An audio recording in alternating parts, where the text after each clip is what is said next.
The FBI just subpoenaed the 2020 election audit records from Maricopa County, Arizona, which is the largest county and the most important swing state in the country. Right? And this is that audit that was funded by MAGA organizations. The claims that it produced were debunked. And when the recount was actually done, they found more votes for Biden. And that was 5 years ago, but here we are again. With a federal grand jury issuing the subpoena to the Arizona Senate for records related to its 2020 audit. And you had Arizona Senate President Warren Peterson confirming yesterday that they received it and complied. And of course, important context here is that Maricopa County was pivotal in 2020. It helped swing Arizona for Biden, making it the first time that a Democrat won the state since Bill Clinton in 1996. And Trump, ever since, he's been obsessed with it. He's definitely not alone. After the election, the Arizona Senate oversaw that audit, largely funded by groups that were openly MAGA, and they peddled conspiracy theories. More than $5.7 million came from organizations like America's Future, chaired by former Trump National Security Advisor Michael Flynn, and a nonprofit run by Sidney Powell, Trump's former lawyer who pled guilty in connection with her efforts to overturn his loss in Georgia. And the auditors submitted claims about deleted files, faulty internet connections, and questionable signature verifications, though none of it was substantiated, and Maricopa County pushed back hard. This board is done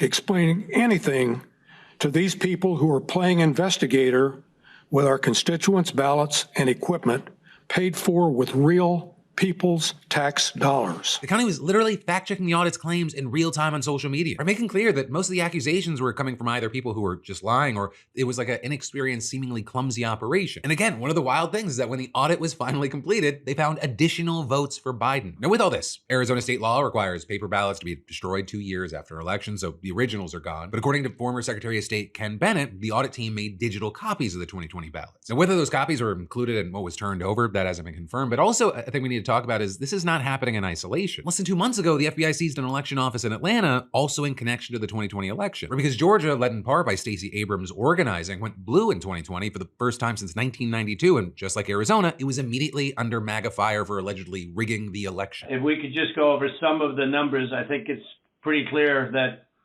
we won.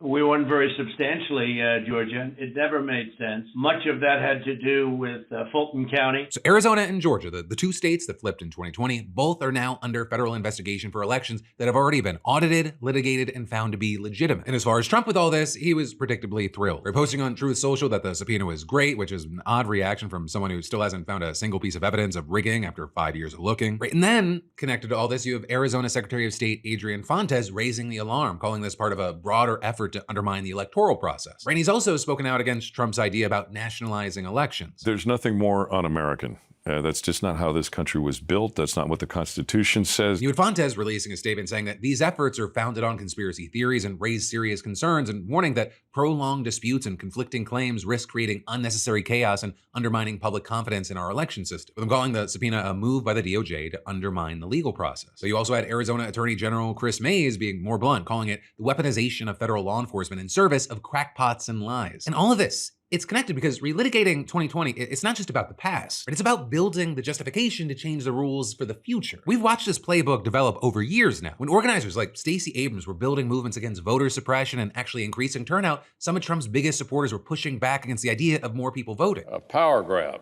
that's smelling more and more like exactly what it is. And they were spewing that rhetoric while there were also real verifiable reports of voter suppression. Among other things like long wait times and closed polling locations, creating the exact kind of power imbalances that McConnell was projecting onto the other side. We know voter suppression is real, but we never talk about it. We take it for granted. And now you've got Trump trying to push to end mail-in voting entirely. We're going to end mail-in voting.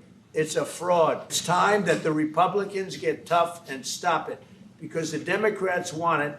It's the only way they can get elected. You got Trump pushing the SAVE Act, which he already said is meant to guarantee the midterms fall in Republicans' favor. The SAVE Act would, in effect, take away your right to vote. He's also pushed states to redraw congressional maps to lean further right. He's battered election offices and voters with political bullying. And just today, you had the DNC suing the Trump administration to get a straight answer on whether armed federal agents or military personnel are going to be at the polls in the midterms. And so with all of this, one of the reasons it's important that we talk about it is it's important to remember and project out there that this is not actually about election integrity. Right? If it were, they would have found something by now. This is about Trump and his people using the machinery of the federal government to cast doubt on any election result that doesn't go his way and to make the process of voting harder for for the people who are most likely to vote against him. And this is ultimately part of the Trump playbook we've seen over and over again, right? The conspiracy theories around voter fraud have been repeated so many times from him and his people, and with so much energy that a lot of people they treat it like it's fact. But it is not. It never has been. You know, looking at the situation, maybe Stacey Abrams said it best. We've been practicing at democracy for a really long time. America gets it right most of the time, but when we stumble, it is really bad. And so, you know, we'll see where all this lands with the FBI, but